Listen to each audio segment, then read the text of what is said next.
लो जी, हजरत Trump साहब ने एक बार फिर ये सऊदी अरब के जो शेह है ना, इन शेहों को ईरान के जौहरी प्रोग्राम के जरिए फिर डरा दिया।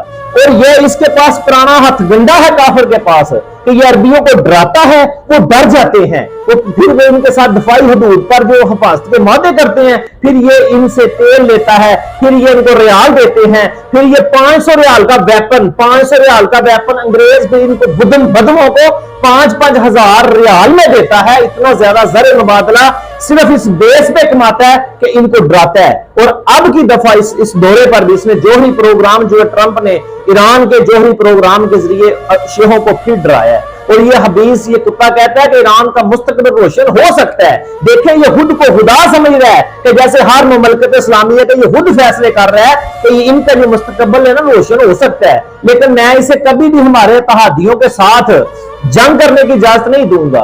ये काफिर कह रहा है कि मैं उनको इसके साथ, सऊदिया के साथ जंग करने की वो इजाजत नहीं दूंगा। एक तो ये साबित ये कर रहा है कि मैं बड़ा हूं, दुनिया में मेरी हुकूमत है। दूसरे नंबर पे सऊदियों को खुश कर रहा है कि मैं तुम्हारा तहादी हूं। तीसरे नंबर पे ये मुसलमानों में तफरका डाल रहा है, मुसलमानों में दरार डाल रहा है ये बंदा। लेकिन हमें फिर भी इस काफिर की साजिश की समझ नहीं आ रही, हमारी आंखें नहीं खुल रही। मोहम्मद बिन सलमान, आंखें खोलो इससे पहले कि देर हो जाए।